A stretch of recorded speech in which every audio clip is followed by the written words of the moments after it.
Okay, so as we go through this, this is what we call the kings. Okay, so this isn't what you would when you think of like Saul and you think of David and you think of Solomon.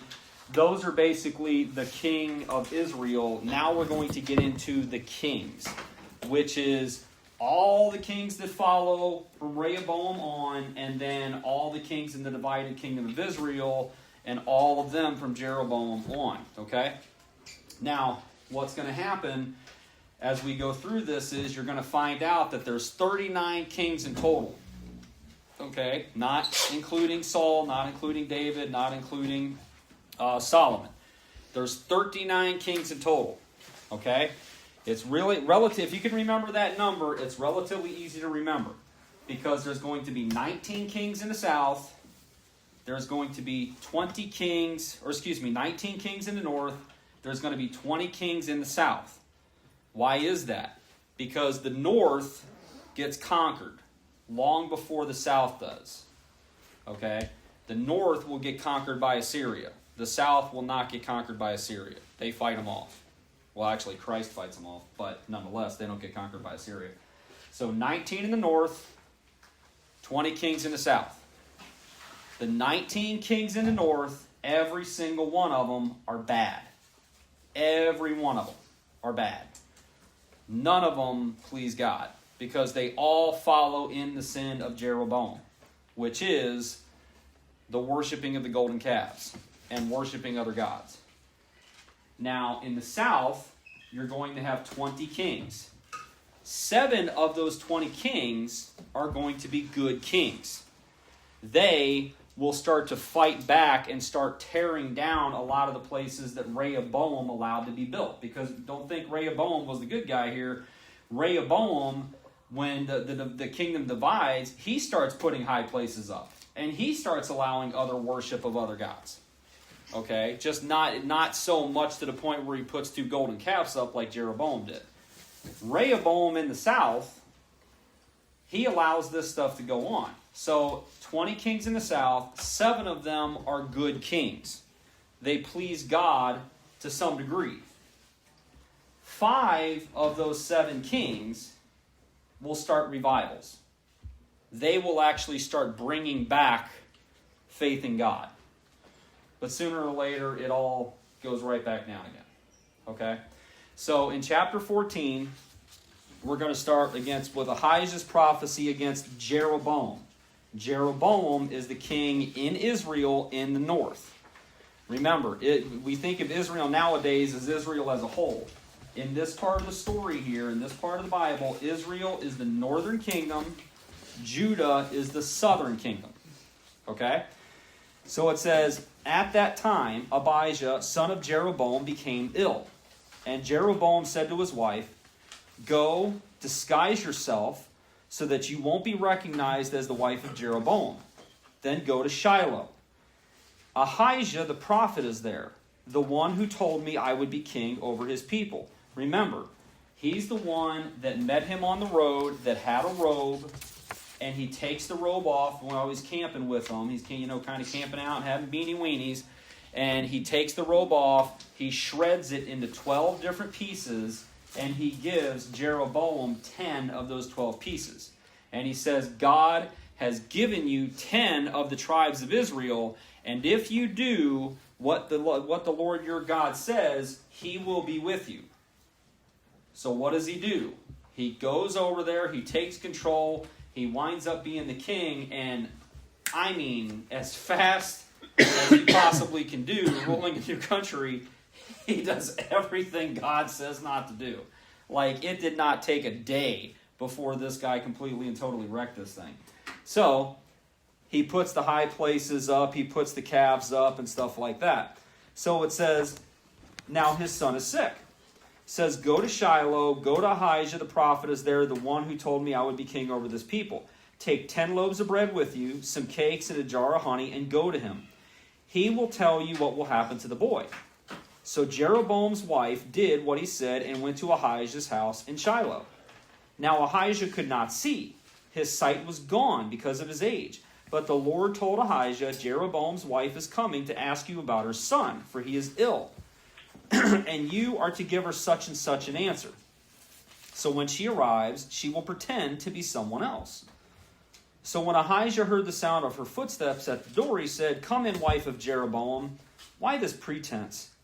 I have been sent to you with bad news. Go, tell Jeroboam that this is what the Lord, the God of Israel, says. I raised you up from among the people and appointed you ruler over my people Israel. I tore the kingdom away from the house of David and gave it to you. But you have not been like my servant David, who kept my commands and followed me with all his heart, doing only what was right in my eyes. You have done more evil than all who lived before you. You have made for yourself other gods, idols made of metal, and you have aroused my anger and turned your back on me. Because of this, I am going to bring disaster on the house of Jeroboam. I will cut off from Jeroboam every last male in Israel, slave or free. And I will burn up the house of Jeroboam as one burns dung until it is all gone.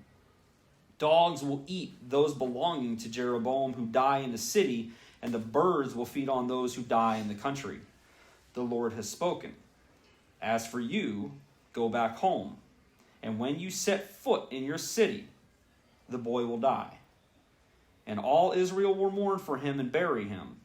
He is the only one belonging to Jeroboam who will be buried, because he is the only one in the house of Jeroboam in whom the Lord, the God of Israel, has found anything good. So the Lord will raise up for himself a king over Israel who will cut off the family of Jeroboam. Even now, this is beginning to happen. And the Lord will strike Israel so that it will be like a reed swaying in the water. He will uproot Israel, this good land that he gave their ancestor, and scatter them beyond the Euphrates River, because they aroused the Lord's anger by making Asherah poles. And he will give Israel up because of the sins Jeroboam has committed and has caused Israel to commit. And then Jeroboam's wife got up and left and went to Tirzah, and as soon as she stepped over the threshold of the house, the boy died. They buried him, and all Israel mourned for him, as the Lord had said through his prophet Ahijah. The other events of Jeroboam's reign, his wars, how he ruled, are written in the book of the annals of the kings of Israel. And he reigned for 22 years and then rested with his ancestors. And Nabab, his son, succeeded him as king. Well, if you go to Chronicles, and I'm not going to do this for every single king, but for Jeroboam and everything, who was the original king of Israel, if you go to Chronicles, what you find out is that the way he died was there was actually a war between Judah and Israel, which will happen several times.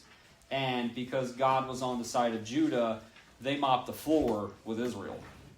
And he wound up dying in that battle. But that's the sin of Jeroboam. And this is, think about that. When God looks at you and sends a prophet to you and says that I'm going to burn up your household like somebody would burn up dung.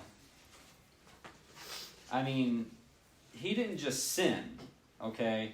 He took God's people, and he's one of God's people. That's the horrible thing. He took God's people, and he basically led them to worship other gods. So that will be the sin that you are going to hear about over and over and over again. Every single king in Israel you're going to hear, and he followed in the sin of Jeroboam. Now there's going to be variations to that, which is interesting. Some of them are going to say, and he followed in the sins of Jeroboam. Other ones are going to say something like, without knowing the exact verbiage, but other ones are going to say, he heavily followed in the ways of Jeroboam. And then even other ones are going to say, he took the sin of Jeroboam and he doubled it. Like he decided to put some salt and pepper on that stuff. Okay? So every single time it says that, watch the wording. Watch the wording and see exactly what it is that God is saying through his word about what these people did in relation to that particular sin. Okay? And think about that for a second. Think about, we always sit there and talk about the sins, and I always say sexual sin always seems to have a heavier connotation than other sins, but think about that for a second. We've seen sexual sin. We've seen all different type of sin. We've seen whiny Israelites that why did you take us out of Egypt? All this kind of stuff. You've seen all different things that the Israelites have done up to this point. But he sits there and he tells Jeroboam, you have sinned more than anyone before you. You have taken my people and you have drawn them and aroused them to worship other gods. That's what you have done. So one of the other sins and everything that we really are taking a look at as we go through the book of Kings and as we go through the book of Chronicles is idolatry. God takes that exceptionally seriously. Because when we start worshiping something else that is not him, that's idolatry. You know, he wants our best. He wants our attention. He wants what the heart of who we are. What does he say about David? He followed me with all his heart. Okay? If there's one sin that David did not commit, it was idolatry. He loved God with all of his heart. But Jeroboam basically took that, and as bad as the Israelites could be, and as stupid as they could be, with not following the laws and just constantly complaining about one thing or another, Jeroboam took that, and he took it to the, 100th level. And he basically said, here, we're not going to do that stuff no more. Here's a couple of gods. We're going to worship these guys. And that was the worst thing that anybody could have ever done at that point in time. So, the next king that we're going to talk about is Rehoboam. Okay, Rehoboam was the first king of Judah. He's the one that divided the kingdom. So it says, Rehoboam, son of Solomon, was king in Judah. He was 41 years old when he became king, and he reigned 17 years in Jerusalem, the city of the Lord, that chosen out of all the tribes of Israel in which to put his name. His mother's name was Naamah, and she was an Ammonite. Judah did evil in the eyes of the Lord. By the sins they committed, they stirred up his jealous anger more than those who were before them had done. And they had also set up for themselves high places, sacred stones, and Asherah poles on every high hill and under every spreading tree. So why spreading tree? Because spreading trees and everything are basically, so you have Asherah on one side, you have Baal on the other. Okay, they're basically the same, they're a pair of gods. They're from the same aspect. They are the gods of life and fertility. Okay, Baal is the god, I forget exactly the poet that says this and everything, but essentially, and I'm going to get the quote exactly wrong, but essentially, Baal is the life force through which the flower comes up through the fuse. Basically, the force and everything that makes the flower bloom. Okay, that's Baal. Asherah, on the other hand, she is the goddess of fertility. So when you have a spreading tree like that, that's a great place to put what they call a high place, which is not an Asherah pole, but it's an area where you would put an altar there, and you would have ritualistic sex to worship Asherah. That's how you did that. The exact same way you would go up to the temple of Aphrodite. It's the exact same thing there. It was a temple filled with no girl in that temple was over the age of 25 years old. And if you wanted to worship Aphrodite in Corinth, you would go up to the temple and you would have ritualistic sex with a cult priestess. That's the reason why Corinth was such a really bad place for Paul, because that's the kind of sin they were going up against. So, at the end of the day,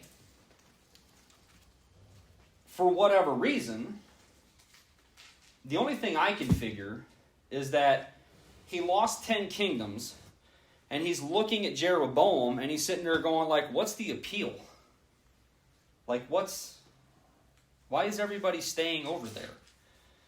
And he's looking at all the stuff they're doing and all the gods they're worshiping, and he's like, well, we can do that. I don't care. So he started doing the same thing that Israel was doing. He put up Asherah poles, he put up high places, the spreading tree things was going on. So that's what he did. So, and again, of course, it aroused the Lord's anger. It says they also set up for themselves high places, sacred stones, Asherah poles on every high and under every hill, or on every hill and under every spreading tree. says there were even male shrine prostitutes in the land, and people engaged in all the detestable practices of the nations the Lord had driven out before the Israelites. In the 5th year of King Rehoboam, Shishak, king of Egypt, attacked Jerusalem. So in the 5th year after Rehoboam became king, this attack happened. He carried off the treasures of the temple of the Lord and the treasures of the royal palace. He took everything, including all the gold shields Solomon had made. So King Rehoboam made bronze shields to replace them and assigned these to the commanders of the guard on duty at the entrance of the royal palace. Whenever the king went to the Lord's temple, the guards bore the shields, and afterward they returned them to the guard room. As for the other events of Rehoboam's reign and all he did, are they not written in the book of the annals of the kings of Judah? There was continual warfare between Rehoboam and Jeroboam. And Rehoboam rested with his ancestors, and he was buried with them in the city of David. His mother's name was Naamah, and she was an Ammonite. And Abijah, his son, succeeded him as king. Okay, so now we're going to go to Abijah. Abijah is a king of Judah, the southern kingdom. He's the son of Rehoboam. Okay? Before you go, yeah. Make sure I got this right. Sure, go ahead. That's okay. Okay, so which one had the 10 tribes? The 10 tribes is Jeroboam. Jeroboam. Okay. In the north. He was in the north. Yep. That was Israel. That was Israel. And the 2 tribes were the south, and that's Rehoboam. That's Rehoboam. Okay. Yes. I'm going to make sure I had it. Nope, and that's exactly why I did all this, is because I want you guys to be clear on what's going on.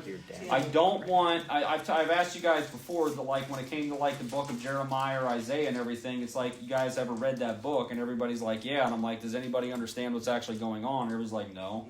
I'm like, okay, that's what I want to teach you, okay? So I'll go as slow as I need to go, and I'll explain whatever I need to explain, but I want you guys to understand. He was the one that sinned the worst. Huh? Rehoboam had 2 tribes. He's the one that had the sin of Rehoboam, right? No, Jeroboam. Jeroboam, okay. Yeah, you're going to see the sin of Jeroboam over and over again when it comes to the kings of Israel. So yeah, Rehoboam. The way I always kind of remember it. I mean, I'm just used to it at this point and everything. But like one of the teachers that I used to listen to always called him knuckleheaded Rehoboam, because he had the kingdom. He had the whole kingdom, and because he would not capitulate to the people. And he basically said, hey, mine's bigger than my daddy's kind of thing, which is literally what he said. I'm going to whip you with scorpions and everything. My daddy whipped you with whips. And everybody's just like, okay, well, peace. We're gone now. So, and that's what happened, is they basically revolted, and all the 10 tribes essentially broke off from the entire kingdom that was there. Okay, so Abijah, this is the son of Rehoboam. He is in the south. Okay, it says in the 18th year, and this is where it's going to kind of get a little confusing. Okay, in the 18th year of the reign of Jeroboam, son of Nebat, Abijah became king of Judah. Okay, so in other words, 18 years after Jeroboam became king, Abijah becomes king in Judah. So it's telling you that, so that way you understand the timeline. So remember, it just sat there and said Judah and Israel had been fighting neck and neck literally the entire time those kingdoms existed. The whole time they were fighting. Okay? So he's the son of Jeroboam? No. Rehoboam. Yes, Rehoboam. Okay. That's okay. It's all right. So Rehoboam is in the south, Jeroboam's in the north, and 18 years after Jeroboam, okay, after 18 years after Jeroboam takes control of Israel, then Abijah will become king. So he reigned in Jerusalem 3 years. His mother's name was Maacah, the daughter of Absalom. He committed all the sins of his father had done before him, and his heart was not fully devoted to the Lord his God, as been the heart of his David his forefather had been. Nevertheless, for David's sake, the Lord his God gave him a lamp in Jerusalem by raising up a son to succeed him, and by making Jerusalem strong. For David had done what was right in the eyes of the Lord, and had not failed to keep any of the Lord's commands all the days of his life, except in the case of Uriah the Hittite. Well, nobody gets 100. So, there was a war between Abijah and Jeroboam throughout Abijah's lifetime. As for the other events of Abijah's reign and all he did, are they not written in the book of the annals of the kings of Judah? There was war between Abijah and Jeroboam, and Abijah rested with his ancestors and was buried in the city of David, and Asa, his son, succeeded him as king. Now, you can look, and you can see on this guy right here, Abijah. So was he good or bad? He was bad. Did he start a revival? No. Key notes about his life. He had a war with Jeroboam, but he defended the Davidic line. And how did he die? He died in natural causes. Okay? So, bless you. If you look at, let's see here. Judah. Okay, there's Abijah. Okay, so what's the difference between Kings and Chronicles? In Kings, it says he had a short reign and walked in sins of his father. However, Chronicle adds, it records Abijah's speech defending the Davidic covenant and victory over Jeroboam. Now, why do I point this out? Not to just sit there and show you and everything like, okay, well, this is the difference between the two books. Like I said, if you go to 1st and 2nd Kings, okay, those are books that are essentially written by scribes, all right? That's what they did. They're writing about the times and the lives and the deaths and everything of the kings. That's why it says, as for the other events, are they not written, blah, blah, blah, okay? So that's what it is. It's like a scribe writing these two books about the kings of Israel and such, okay? So, in Chronicles, however, Chronicles is a little different. Chronicles, and this isn't my idea, this is something that actually a lot of scholars have really kind of put a lot of thought into and believe. Not that I always agree with scholars, but I do agree with this. That Chronicles, nobody really knows who wrote Chronicles. He's actually called a chronicler, but a lot of people think it was Ezra, which would fit with the timeline relatively well, but who knows. But Chronicles is basically the same stories that we read about in 1st and 2nd Kings, but it's seen from the eyes of God. Like, what mattered to God, okay? Well, what mattered to man? Well, he reigned, he had a war, he reigned for 3 years, he died, nothing special, move on. But God looks at his story and sits there and says, but he had a speech and he defended the Davidic covenant and he had a victory over Jeroboam. That matters to God. Now, on the flip side of that, you're going to see things in Kings that it's going to be this huge, long diatribe about this happening. And then in Chronicles, it's going to be that long. Because God's like, yeah, I don't care about all this stuff. That's one way you can look at it. Can I prove that? No. But that's something that's been thought about these books and everything for a very long time. So, the next thing that we're going to go into is, the next king is Asa. Okay, Asa is a king of Judah. He is the son of Abijah. So he is the relative, he is the great-great-grandson or something like that of David. Okay, so he's in the southern kingdom. It says, in the 20th year of Jeroboam, king of Israel, Asa became king of Judah. Okay, so Jeroboam, through this whole line, is still king. Okay, he was king through Rehoboam's kingship, he was king through Abijah's kingship, and now he's king when Asa becomes king. So in the 20th year of Jeroboam, king of Israel, Asa became king of Judah. And he reigned in Jerusalem 41 years. I tell you what, if Jeroboam makes it through this guy, give him some respect. So his grandmother's name was Maacah, daughter of Absalom. Asa did what was right in the eyes of the Lord, as his father David had done. He expelled the male shrine prostitutes from the land and got rid of all the idols his ancestors had made. He even deposed his grandmother Maacah from her position as queen mother because she made a repulsive image for the worship of Asherah. Asa cut it down and burned it in the Kidron Valley. And although he did not remove the high places, Asa's heart was fully committed to the Lord all his life. He brought into the temple of the Lord the silver and gold and the articles that he and his father had dedicated. And there was war between Asa and Baasha, king of Israel, throughout the reigns. Okay, well notice, now all of a sudden we have another king of Israel. okay? Because he reigns for 40 years. So we know that the next king of Israel after Jeroboam is going to be Baasha. So it says, Baasha, king of Israel, went up against Judah and fortified Ramah. Now I'll explain this after I read this. And fortified Ramah to prevent anyone from leaving or entering the territory of Asa, king of Judah. Asa then took all the silver and gold that was left in the treasuries of the Lord's temple and of his own palace. He entrusted it to his officials and sent them to Ben-Hadad, son of Tabermon, the son of Hazayon, the king of Aram, who was ruling in Damascus. Let there be a treaty between me and you, he said, as there was between my father and your father. See, I am sending you a gift of silver and gold. Now break your treaty with Baasha, king of Israel, so he will withdraw from me. Ben-Hadad agreed with King Asa, and sent the commanders of his forces against the towns of Israel.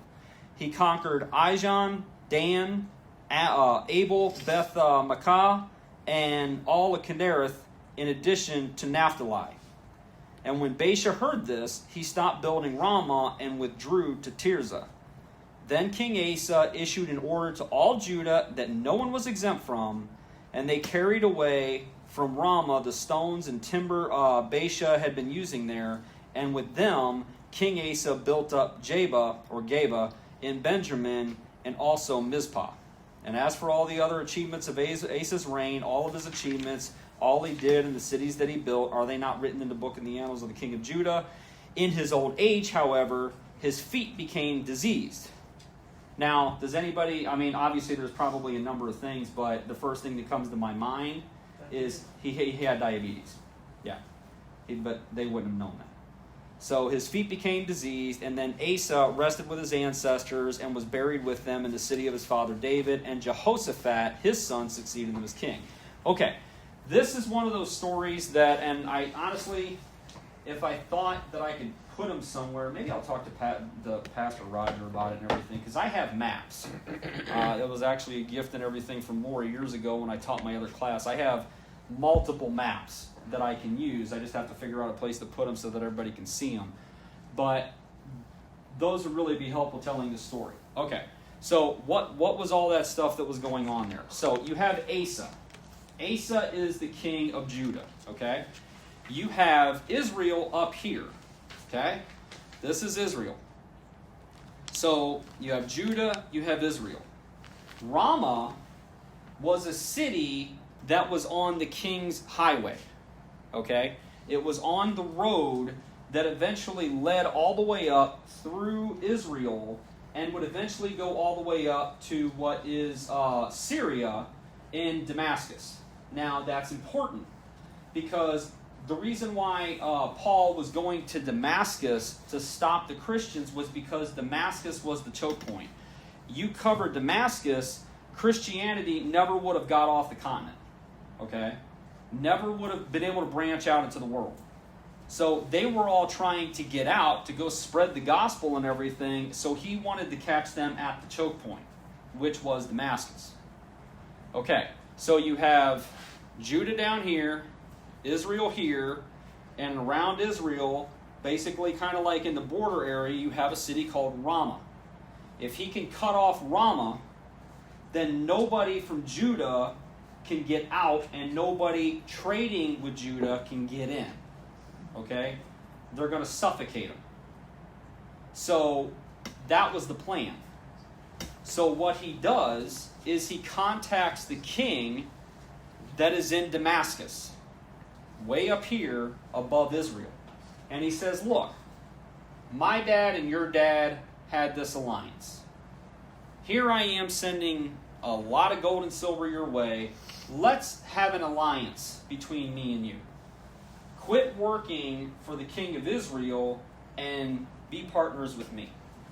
And the king of Damascus sits there and says, I like that idea. So what happens? He sends all of his people from Damascus to come down and start conquering cities in Israel, which takes the king of Israel and says, wait a minute, we got a problem. So he leaves Ramah and he goes up to fight against the king of Damascus, who's in Damascus. Okay? He goes up to fight him to take care of that problem. When he does that, all of the stuff that he was using to basically fortify Ramah is sitting pretty.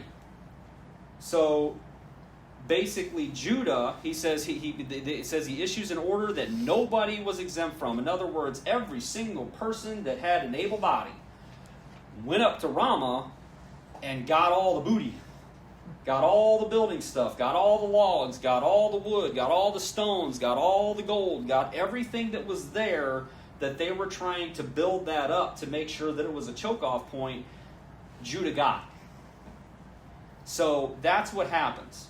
Okay, he basically makes a deal with the king that is north of Israel to attack Israel from the north, which takes away the attention of the king, and they go up there to fight.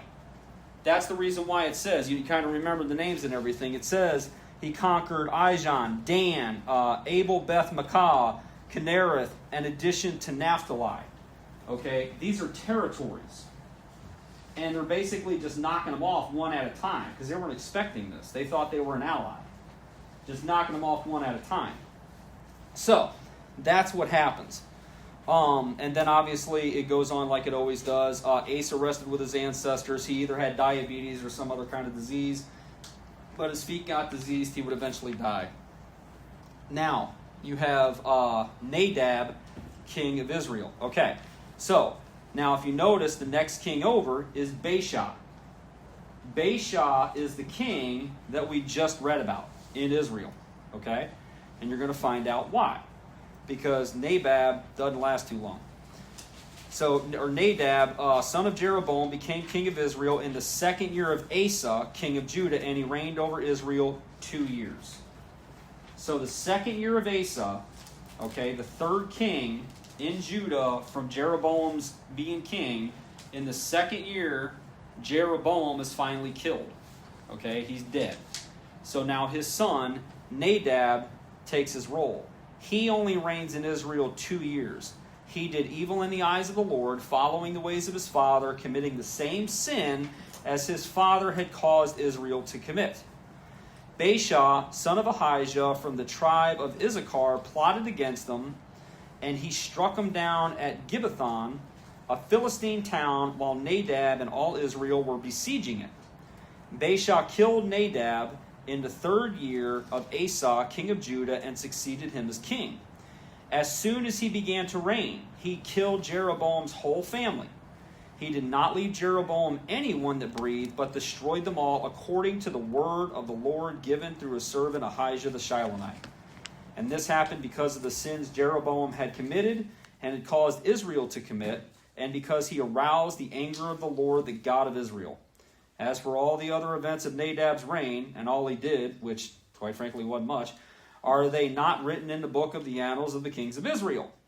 There was war between Asa and Baasha, king of Israel, throughout the reigns. So, Nadab becomes king after Jeroboam dies. He reigns for 2 years, and Baasha plots against them, kills him, and then to fulfill the prophecy that was given to Jeroboam, he basically goes through and wipes out every single person, the male in Jeroboam's family. Slave or free. Kills them all.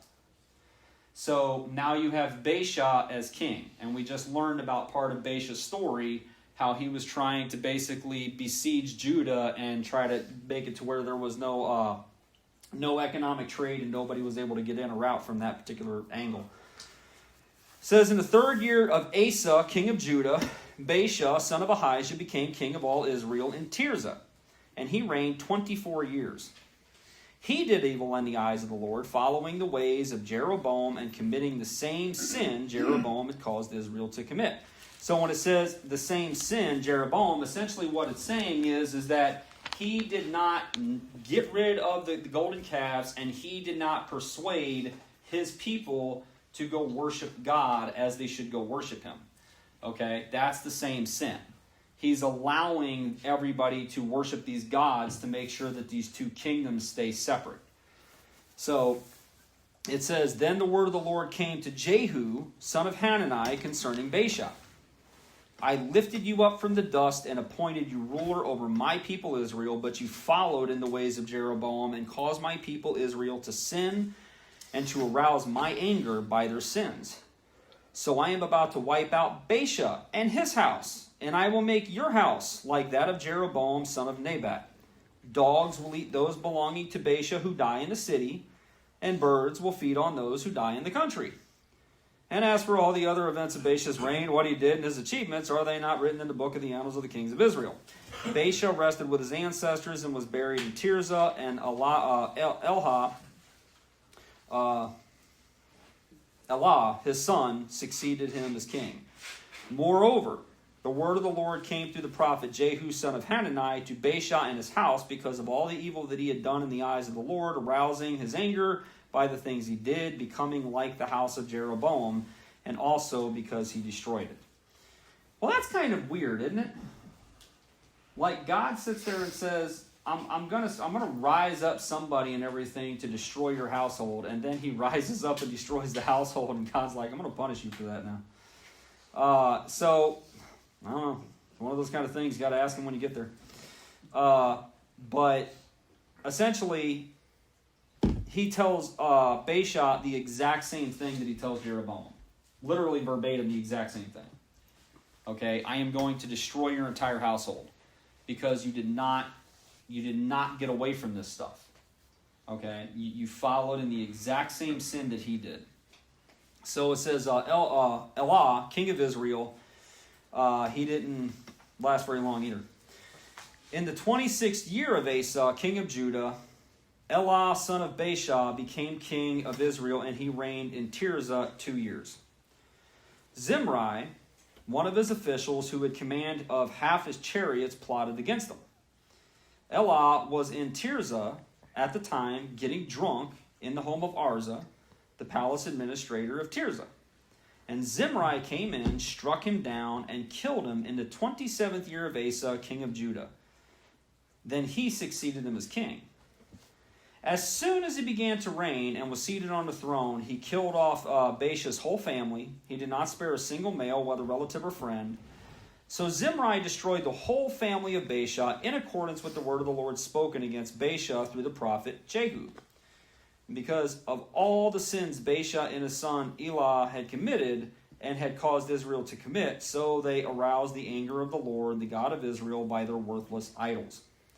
And as for all the other events of Elah's reign and all he did, are they not written in the book of the annals of the king of Israel? Well, let me tell you something. Very short paragraph. You think 2 years is short? Watch this. Zimri, king of Israel, in the 27th year of Asa, the king of Judah, Zimri reigned in Tirzah 7 days. The army was encamped near Gibbethon, a Philistine town. And when the Israelites in the camp heard that Zimri had plotted against the king and murdered him, they proclaimed Omri, the commander of the army, king over Israel, that very day in the camp. Then Omri and all the Israelites with him withdrew from Gibbethon and laid siege to Tirzah. When Zimri saw that the city was taken, now this is such a kingly move. When Zimri saw that the city was taken, he went into the citadel of the royal palace and set the palace on fire around him. So he died, because of the sins that he had committed, doing evil in the eyes of the Lord and following in the ways of Jeroboam and committing the same sin Jeroboam had caused Israel to commit. As for other events of Zimri's reign, the rebellion he carried out, are they not written? I mean, what is that? He drank a beer? I mean, like 7 days? Like, what are you doing in 7 days? In Iran, they only lasted 1 day. Huh? In Iran, they only lasted 1 Yeah. day. The replacement. Seriously, you're just like, man. So Omri is now king of Israel. Omri will last for a little while. It says, when the people of Israel will split into 2 factions, half supported Tibni, son of Ginath, for king, and the other half supported Omri. But Omri's followers proved stronger than those of Tibni, son of Ginath, so Tibni died, and Omri became king. In the 31st year of Asa, king of Judah, Omri became king of Israel, and he reigned 12 years, 6 of them in Tirzah. He bought the hill of Samaria from Shemer for 2 talents of silver and built a city on the hill, calling it Samaria, after Shemer, the name of the former owner of the hill. But Omri did evil in the eyes of the Lord and sinned more than all those before him. Now that's a pretty high bar. Yeah. He followed. Now here we go. What does it say about the last king? Okay? Because of the sins he had committed, doing evil in the eyes of the Lord and following the ways of Jeroboam and committing the same sin Jeroboam had committed. Now, listen to this wording. He followed completely the ways of Jeroboam, son of Nebat, committing the same sin Jeroboam had caused Israel to commit. So they aroused the anger of the Lord, the God of Israel, by their worthless idols. As for the other events in Omri's reign, what he did and the things he achieved, are they not written in the books of the annals of the kings of Israel? Omri rested with his ancestors and was buried in Samaria. And Ahab, his son, succeeded him as king. Okay, so a couple things. Number one, Samaria. Okay, he is the king that gains ownership of Samaria. Okay, that's going to be an important fact. Because what happens? Okay, you have the northern kingdom. The northern kingdom is separate all these years so far and for many, many, many years after from the southern kingdom. The northern kingdom in 701 BC, so right now we're at 873 roundabouts. So about 873 BC is when Ahab becomes king. In 701 BC, Assyria is going to conquer the northern kingdom. Okay? So, little less than 200 years later. 200 years, well, really more than that at this point, but essentially, let's just call it 250 years, somewhere around there, maybe close to 300. They have not been a part of Judah. They have not gone to the temple. They have not worshipped in the way that God has prescribed. Okay? Then they're going to get conquered by Assyria. They're going to be brought into another culture entirely. They're going to be assimilated. Then Babylon is going to conquer Assyria. They're going to be assimilated into another culture. Okay? Then Persia is going to conquer Babylon. They're going to be assimilated into another culture. Okay? And essentially what happens is Cyrus the Great allows everybody that is not Persian, if they want, they don't have to, which most of them don't. That's one part of the story a lot of people get wrong. To go home. And he says, I will pay for you to rebuild your temples and to rebuild your city walls, and I will pay for you to go and build your home again, and you'll pay me taxes. Okay? Now that is an actual historical event. It's in the Bible, and we see the speech that Cyrus the Great gives towards the Israelites, but we actually have the Cyrus stone that actually has the order for all of the people. And he says, I'm doing this so that way you can go home and you can worship your God and you can tell your God to tell my gods how awesome I am. That's why he does it. That, and it's a huge Marshall Plan. He's getting lots of taxes from it. But the thing is, though, is that, okay, so you have 300 plus years, or somewhere around there, of being on their own, then conquered by Assyria, then conquered by Babylon, then conquered by Persia. Then they go home. They're not Jews anymore. Now, they're Samaritans. And that is the reason why, in the Jews' eyes, there's no such thing as a good Samaritan. It isn't because there's this, they did this horrible thing and that was that. It's because it's their brothers. It's their brothers that turned their back on them, that left, that turned their back on God and worshipped other gods, and that's why they hate them so much. So right here is where you see not the conquering, but the purchase of Samaria. And that will be the capital. That's why they're called Samaritans. So this is the beginning of that whole story. Okay? So we see now Samaria. Now, the next thing we're going to learn about, and this is going to take a little bit because this guy lasts a while, is the king Ahab. Anybody here read Moby Dick? Yeah. Okay. So what's the very first verse? What's the very first line in Moby Dick? Huh? My name is Ahab? No. My name is... Come on, guys. Call me Ishmael. Call me Ishmael. Okay? The protagonist of the story never gives his name. You never find out through the entire story what his name actually is. He says, call me Ishmael. Who's Ishmael? If you guys don't know, I'm not a good Bible teacher. Son of Isaac. Huh? Son of Isaac. Son of Isaac. No, son of Jacob. I'm sorry. Yeah. So, no. Son of Jacob? Abraham. Abraham. Yeah, son of Abraham. You have Isaac, you have Ishmael, you have Isaac, you have Ishmael. Okay? So Ishmael was the son that was born to Hagar. Okay? Right. Remember when Sarai comes up and says, look, God says you're going to have a son. He never said you're going to have it through me.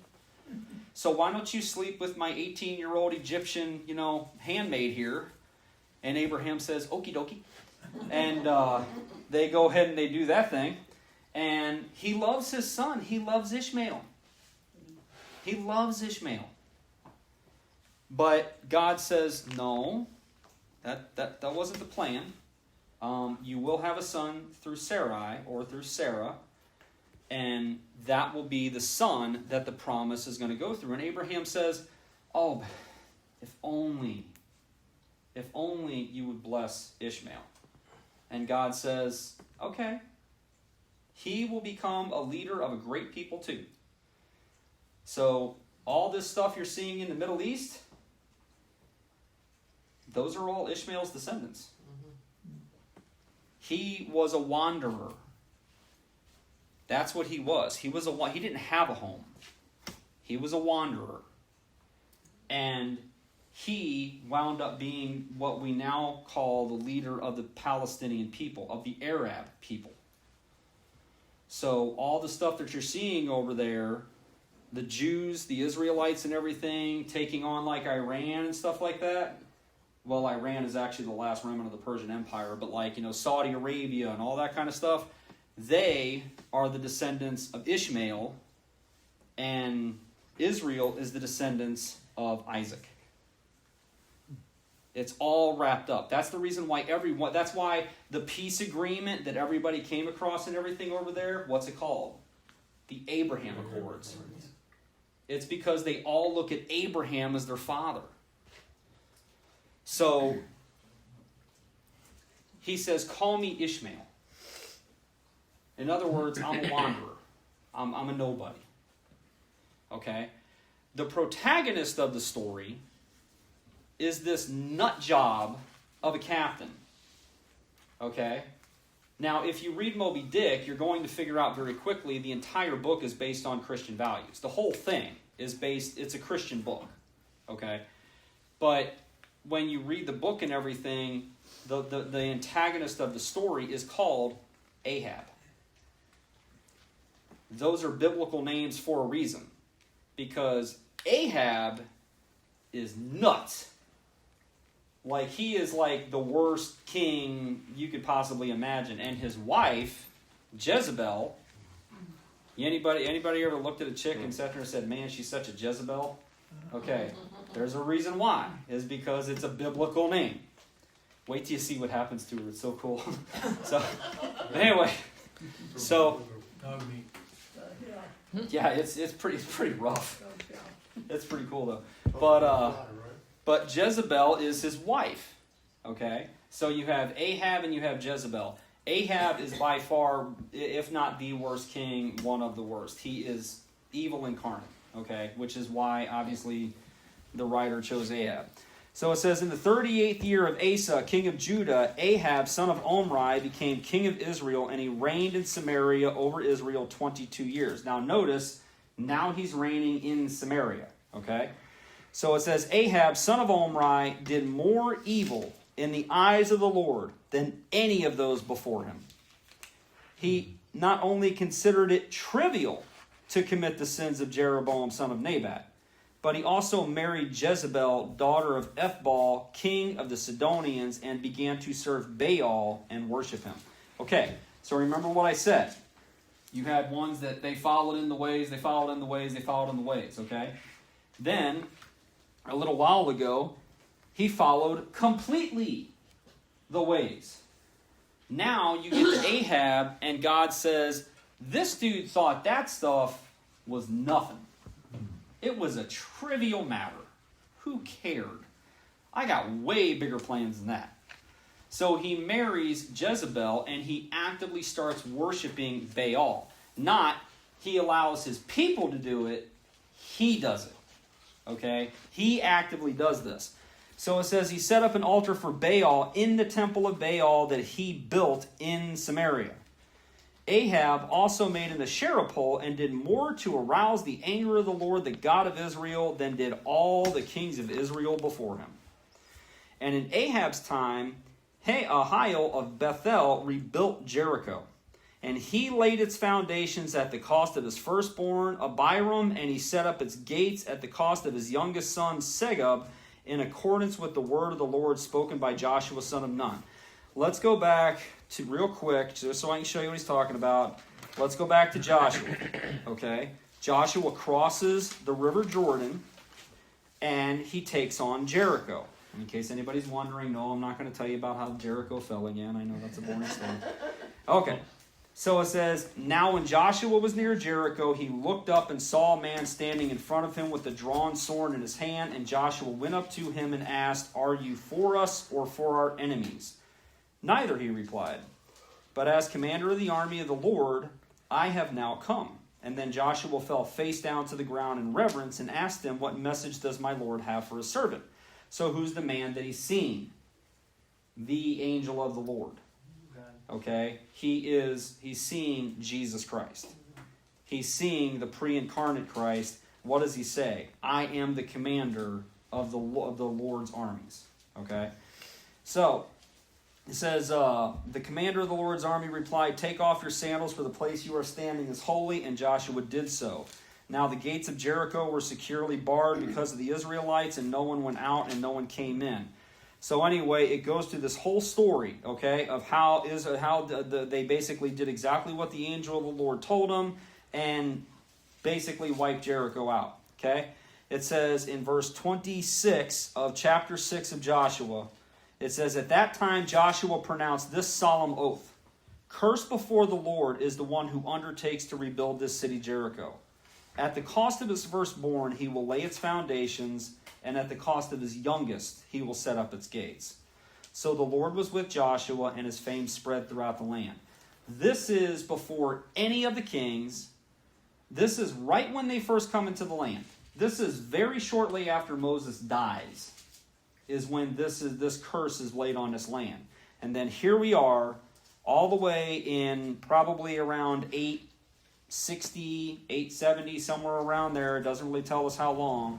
It says, in Ahab's time, Hiel of Bethel rebuilt Jericho. He laid its foundations at the cost of his firstborn son Abiram, and he set up its gates at the cost of his youngest son Segub, in accordance with the word of the Lord spoken by Joshua son of Nun.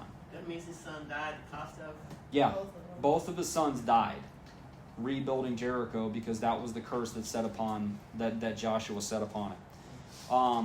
Now, this is where we see probably, other than Jesus Christ himself and everything, and I know some people may disagree and say, well, Elisha was a greater prophet than Elijah, but let me tell you something right now. Elijah is my man, okay? I love Elijah.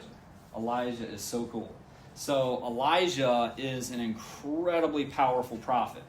And Elijah is the one that will take on Ahab, okay?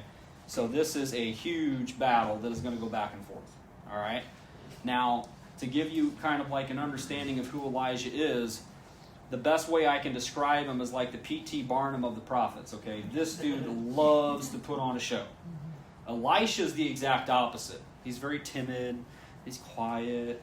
And, he's just like, okay, I'll do what you need and all this kind of stuff. Elijah's like, man, who we cooking today, God? Like, okay, he loves a show. Okay, so Elijah comes around, says, now Elijah the Tishbite from Tishbe in Gilead said to Ahab, as the Lord the God of Israel lives, whom I serve, there will neither be dew nor rain in the next few years except at my word. Okay. Fast forward to the book of Revelation. Okay? You're going to see two prophets that show up. These two prophets have abilities and powers. They will eventually be killed, and they will lay dead for 3 days. And at the end of those 3 days, they will get up, and they will be taken up into heaven. Okay? Elijah is one of the few people in the Bible that never die. Elijah is taken up to heaven in a fiery chariot. Okay, if you ever met one of those conspiracy weirdos that think Jesus Christ was an alien, they love that story because they think Elijah was taken up in a spaceship. Okay, he was taken up in a fiery chariot by God. All right, Elijah never dies in the Bible. Most people believe that Elijah is very likely going to be one of the prophets. Why? Because one, he never dies, and two, because of this right here. One of the powers that one of the prophets has is he has control over the weather. He has control over whether to make it rain or whether to drought or anything like that. Elijah has the exact same power. Okay? God gives him that ability. So, says, there will be neither dew nor rain in the next few years except at my word. And then the word of the Lord came to Elijah. Leave here, turn eastward, and hide in the Kerith ravine east of the Jordan. You will drink from the brook, and I have directed the ravens to supply you with food there. So he did what the Lord had told him, and went to Kerith ravine east of the Jordan, and stayed there. And the ravens brought him bread and meat in the morning, and bread and meat in the evening, and he drank from the brook. I wonder if he was having a really good day if he asked him for Burger King. So he's fed by the birds. I mean, that's... You ever wonder if they brought him something that he looks at and he goes, this is for the birds?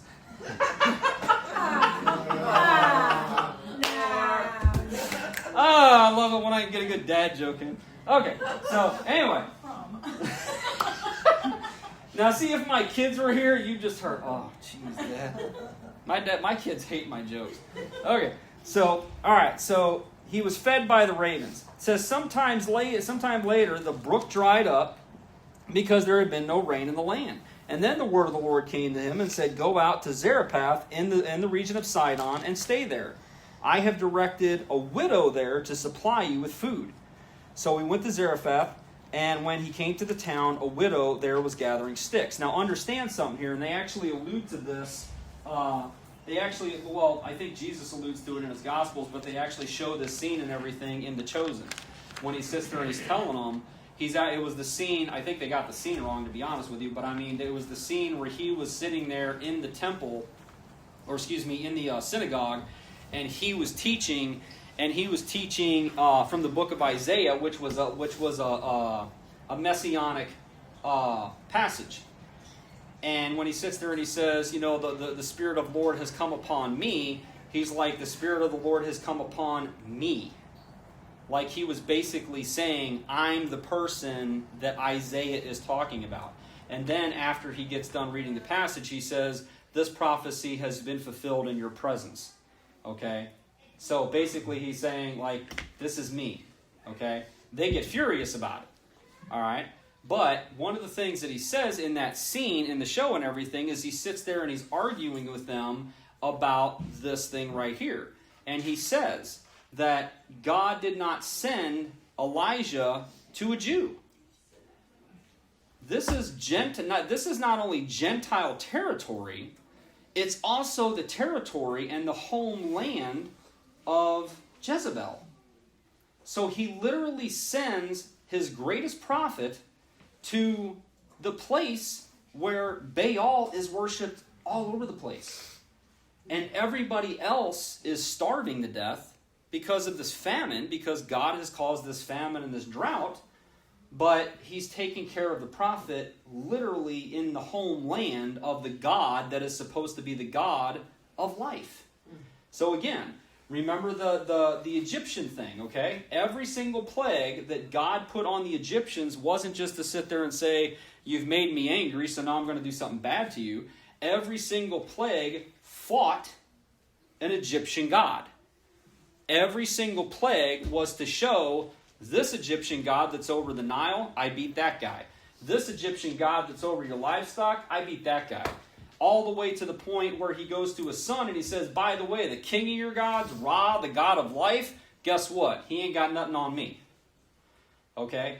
That's what he did. He's doing the exact same thing here.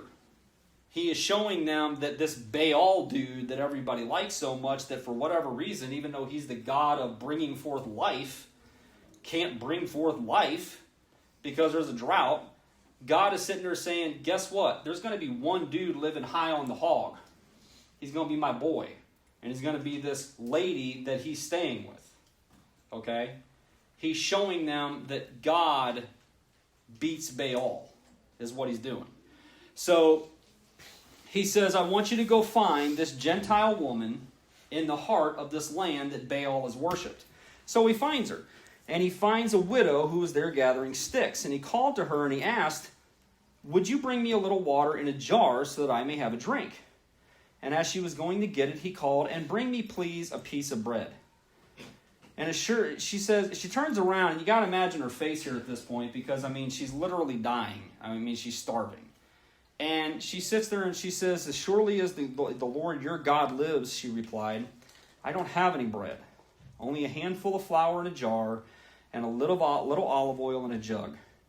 And I am gathering a few sticks to take home and make a meal for myself and my son, so that we may eat it and die. And Elijah said to her, don't be afraid. Go home and do as you have said.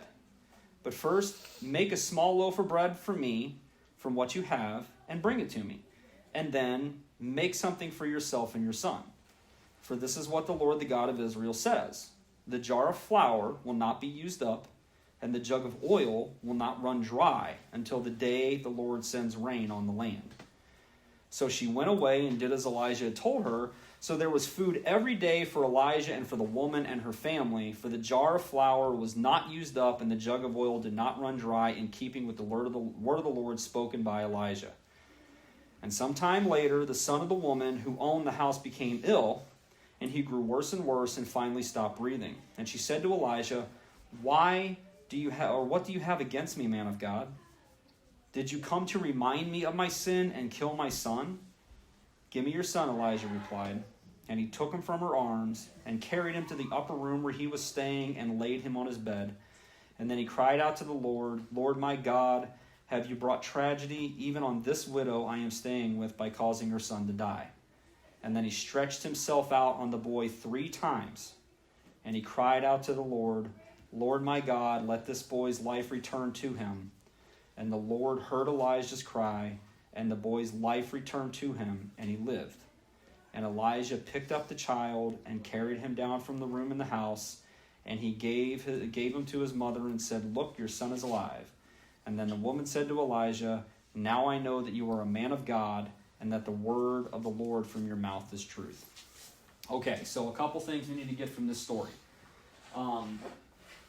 So when we were studying the Gospels, oh man, I'm getting old. Okay. When we were studying the Gospels, one of the things that I talked to you guys about was who Jesus was and why he did the things that he did. Okay? So when we look at Jesus, there are three major roles, okay, in the biblical world. You have the king, you have the priest, you have the prophet, okay? So you have the king that basically runs the day-to-day lives. He's in charge of everything. He's the one who is responsible for the laws, and he's the one who's responsible for the order. And then you have the priest. Their main job is to speak to the people, speak to God on behalf of the people. The people offer up prayers to the priest goes to God and offers those prayers up to him. And then you have the prophet, the opposite role of the priest. God will speak to the prophet, and the prophet must speak to the people. In the role of like Jeremiah, that's why Jeremiah is called the weeping prophet, because Jeremiah was a priest. His role was to listen to the people and love on the people and go talk to God for the people. And God says, yeah, we're going to flip that. And I want you to go tell everybody what I'm saying. And Jeremiah's like, nope, I don't want to do that. So he hated being a prophet because he loved being a priest. Okay? Jesus Christ is all three. But he's the greatest of all three. He is the high king. He's the King of Kings. He is the high priest. And he is the great prophet. Okay? How does he prove that he's the great prophet? By doing everything that the prophets did, only to the 10th level. So here we see two incredible miracles. All right? Number one, we see food that is multiplying over and over and over again. For a woman, for a child, and for him. Okay? Jesus Christ does the exact same thing 3 times. He does it at the wedding of Cana, when he makes the water and the wine. Okay? He does it when he feeds the 5,000. Okay? And then he also does it when he feeds, I think it says like the 3,000. All right? There's 2 different stories there. So it's the same thing though. He takes a little bit of something and then he keeps multiplying it to satiate whoever it is that's in front of him. So Jesus does this same miracle, only he does it to an incredible degree. Same thing with bringing the boy back to life, okay? Elijah raises the dead. Elisha raises the dead. Jesus raises the dead 3 times. Not only does he raise the dead 3 times, it's in 3 different situations, and each one of them would seemingly be harder and harder and harder. The first one is not the widow of Nain's son. The first one is the daughter of Jairus' daughter. The first one is Jairus' daughter. She's been dead maybe an hour. The second one, they were taking him to be buried. He had been dead basically about maybe 10 to 12 hours at that point. That's the widow of Nain's son. He raises him from the dead. And then finally, he raises Lazarus from the dead. Okay? Lazarus has been dead 4 days, and Lord, he stinketh. Okay? Now, the problem is, though, is that, and this is why I always stress this when I talk about these stories, they are, when those stories happen, they are resuscitated. They are not resurrected. Okay? We see that specifically with Lazarus. Lazarus comes out, he's got issues, okay? Because he's resuscitated, all right, after being buried for 4 days. All right? They do not have new bodies. They are not resurrected like Jesus Christ will be resurrected. Jesus Christ is resurrected. He has a new body. People don't look at him and ultimately recognize him. Okay? There's a difference. So Jesus is doing everything that these prophets are doing, particularly in this case Elijah, and he's doing it to the umpteenth power to show the people of Israel, I am greater than Elijah. Now, to the people of Israel, when you say something like that, that's pretty crazy. Okay? Because Elijah was one of the great prophets. And he's saying, I am greater than Elijah. I am greater than Elisha. I am greater than Moses. Okay? That's what he's saying when he does these miracles. And believe me, it's not lost on the people of Israel, and it is not lost on the religious leaders when he's doing these particular miracles. Okay? The other thing, and this is just kind of, this is something and everything that I think, but I can't really prove it one way or the other. But it's kind of odd the way he does this. How does he bring this kid back to life? It says that he stretches himself out over the boy 3 times. Well, you could sit there and think he's sitting on the side of the bed and he just like leans over him. And that's definitely possible. I can't prove it one way or the other. But to me, many things in the Bible are symbolic and everything. What I think is happening here is I think he's getting on top of the boy like this. And I think he does it 3 times. And that kind of symbolizes the 3 days that Jesus is in the tomb. And then after the 3rd time of him spreading himself out on the boy, he's brought back to life. That's not the only time that symbol comes into play when in the Old Testament and everything. Remember, if you go back to the Old Testament, the Torah, and you look, and I think it's in the book of Numbers, if I'm remembering correctly, it tells you exactly how the Israelites were ordered in basically rows. Okay? And essentially the way it works is you have a short row this way, you have a long row this way. These are armies and everything. These are the Israelites. So you have this short amount up here, you have this longer amount down here, and then you have almost the exact same amount going side to side. When they were walking, because that's how they did it, they walked in a particular way. Everybody knew where everybody's place was. When they were going through the desert, it looked like a gigantic cross going through the desert. So, and it tells you that in the book of Numbers. Again, that's not the first time and everything. If that's true, if I'm right about that, that would not be the first time that the cross and everything shows itself before the crucifixion of Jesus Christ. But that's what's going on here. Now, we've got a little bit of time. I'm going to try to get through this story. I'm not going to. Okay. We'll get as far in 18 as we can, but we're not going to get to the end of it. So it says, after a long time in the third year, the word of the Lord came to Elijah. Go and present yourself to Ahab, and I will send rain on the land. So Elijah went to present himself to Ahab. Now the famine was severe in Samaria, and Ahab had summoned Obadiah. Man, those glasses need to be coming. Okay. Says his palace administrator. Obadiah was a devout believer in the Lord. And while Jezebel was killing off the Lord's prophets, Obadiah had taken 100 prophets and hidden them in 2 caves, 50 in each, and supplied them with food and water. Now that's interesting, okay? We actually find out later on down the line that God will actually have many more prophets that we never know their names. So the reason why I point that out is because most of the time when we say, well, who are the prophets of God? Well, you have the 4 major prophets, and then you have all the minor prophets. There were thousands of prophets. Okay? Some of them may have only got the word of the Lord taken to them one time. Some of them may have gone and everything for and prophesied to somebody that we never know their name. Okay? But there were thousands of prophets. Okay? So that's something and everything that we need to understand about this story.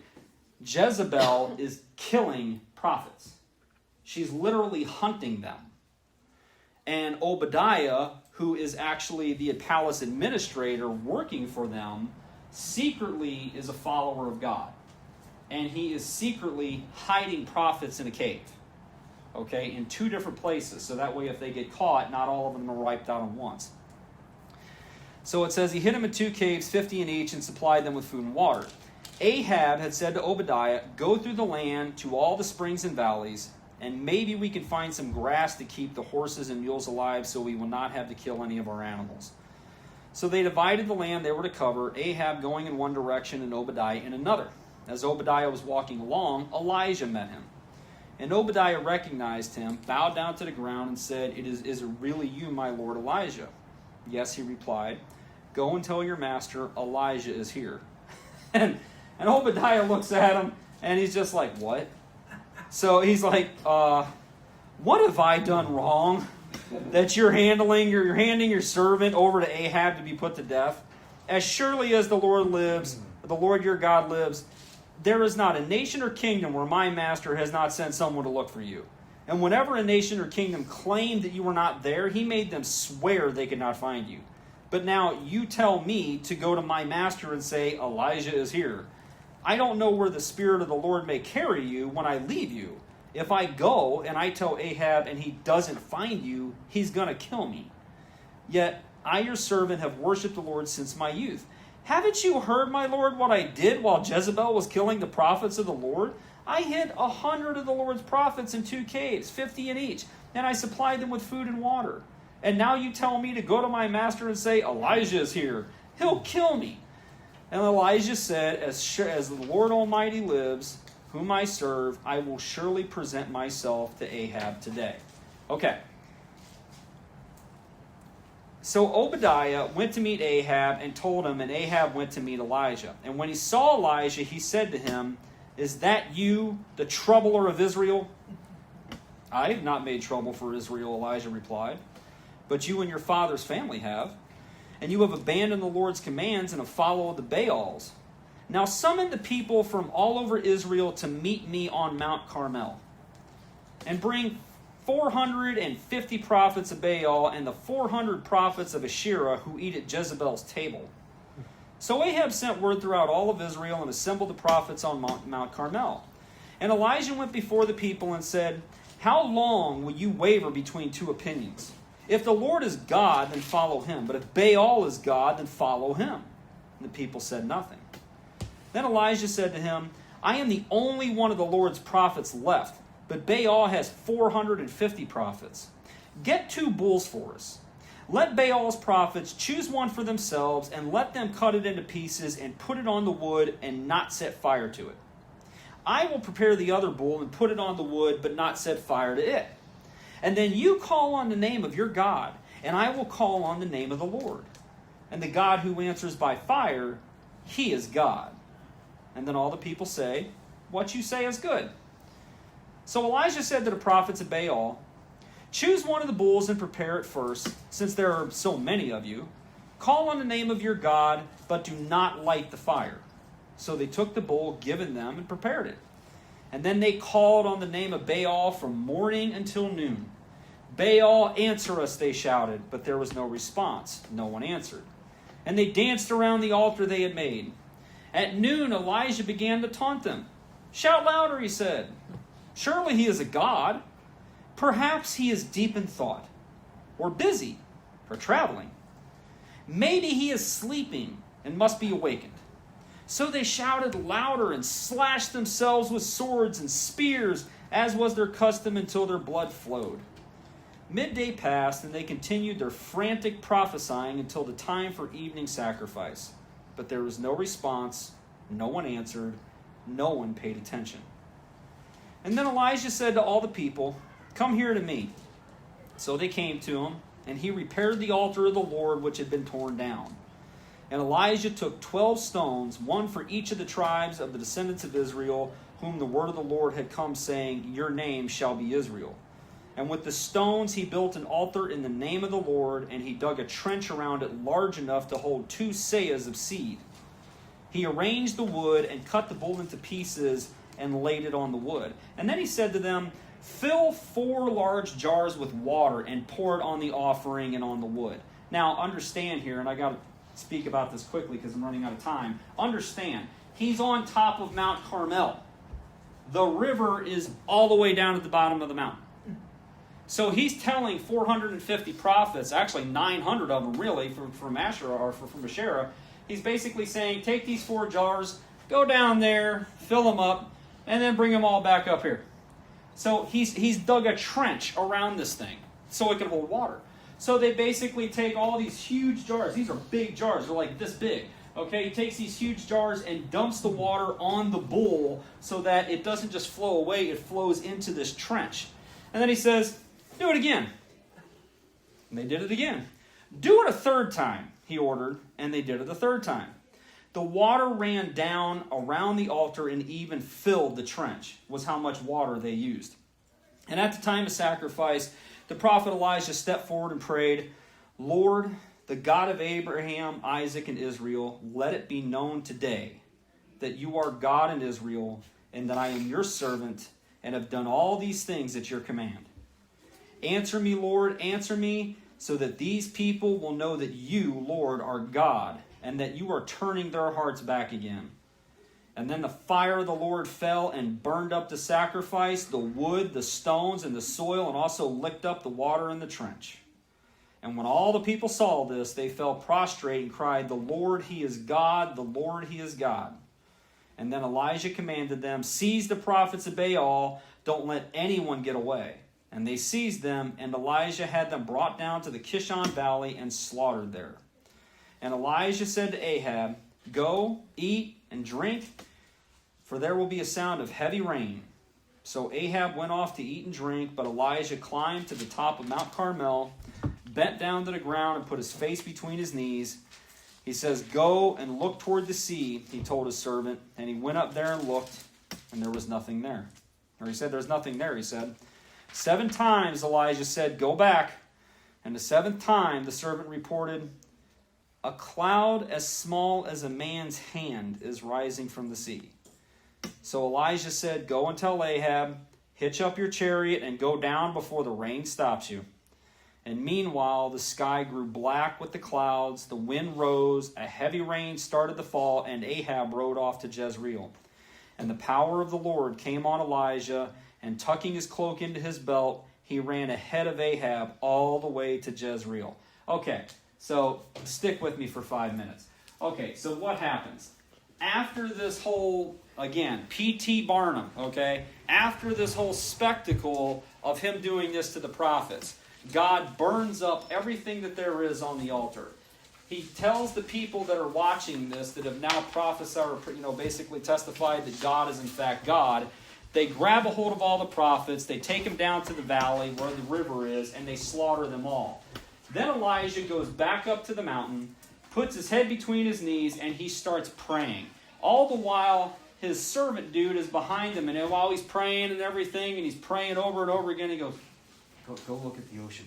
And he's praying again. The guy comes back, there's nothing there. Okay. Keeps praying and praying and praying and praying. Go look now. Keeps praying.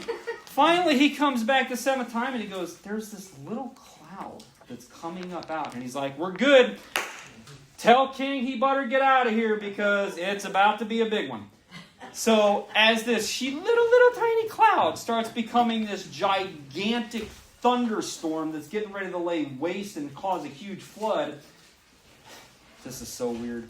Elijah takes his beard that's way down here, tucks it in his belt, gets his legs and everything all ready, and as Ahab is literally in a chariot getting away from the storm and going down to Jezreel, he turns to the side and he just sees he sees like Elijah doing this, and he runs right past him. Okay? Literally Roadrunner style, right past Ahab, going all the way to Jezreel. Can you imagine that? Like, you just look and there's this dude and he's just hot-footing it straight past you and you're going 50 miles an hour in a car. Okay? Power of the Lord can do amazing things. Elijah was a weird dude. Okay, so anyway, that's Elijah. So we're going to see a little bit more of him when we come back, but we're not going to be doing this next week. Okay, next week, everybody that went to El Salvador is going to be out there, and we're all going to be telling the stories and everything, and talking about everything that happened out there. So it'll be me and all the guys and everything. We'll all be out there. I'll be out there talking. The next week we'll start back up, and we'll start in chapter 19. So, man, I did those notes really good. That was awesome. Okay. Like I did, got past 18, so we're cool. All right, I didn't get ahead, I didn't fall behind. All right, so let's go ahead and pray real quick, and we'll get out of here, and I get to drive for 3 hours. Woo-hoo. Where do you go? I have to go to Springfield. I have to go take a propane class so I can take a test tomorrow around 4 or 5 o'clock in the afternoon, so that way I can work on propane legally, and then I have to drive 3 hours back. So that's going to be a long day. Yeah. Anyway, I'm going to mess with him when the guy at the end, he's going to be like, so what did we learn today? I'm going to be like, propane is a gas. So, You failed. I'm just, you should have seen me at the last class I went to. I was like, I act stupid. I don't care. What are they going to do? Fire me? So, all right, let's pray. So we need Yes. to include you Hmm? for traveling mercies in our prayer. Oh, thanks. Okay. Yeah, no, actually, I tell you what, I could have used your prayers earlier because I was doing an auger job in the middle of a rainstorm, and then it started to lightning, and I'm like, okay, I probably should get out of here. And then as I was trying to get out of there, the auger wrapped up in my shoelaces. Oh. So lightning is flashing all around me, and I'm sitting there with a gigantic metal cable stuck in my shoe, and I'm like, I can't get it off. And I kid you not, I'm not even lying when I say this. I look up and I go, if this is the way I go, that's going to be a problem, okay? Like seriously, I'm going to go in the middle of an auger job. That's not cool. So, yeah, I'm going to go stay at the hotel that the conference is in, or the class is in. So I have to drive all the way down to Springfield, though. Yeah. You worried me. I thought you were going to go and Especially if Stay you're up all driving- night? No. especially I'm, if you're I'm driving. 45 years old. I can't stay up past midnight. Are you kidding? All right, let's pray. Heavenly Father, thank you so much for this day. And once again, thank you for your class that you have given me. Just thank you for the amazing ability and the honor of teaching your word. And I can't tell you how much I love it. Thank you for the story of the kings that we've learned about so far. Thank you for the story of Elijah and just the amazing things that he was able to do in your name. And thank you for the ability to see those stories so that way we know that you are the same God today as you were back then. That you are the God that is in control of all things. That you can take care of the things that we can't even think about. That you are always watching over us and that you have that power and that ability to just make wonderful changes in our lives. You've done it for all of us here. You've shown us all your Son, and we just thank you for that. So, Lord, just please be with everybody here. Please be with me as I go to Springfield. Just watch over me in that regard. Please be with my family tonight while I'm not there. Keep them safe. And we'll just watch over everybody here. Lord, we love you. We look to you every day. We praise you and we pray all this in Jesus' name. Amen. Amen.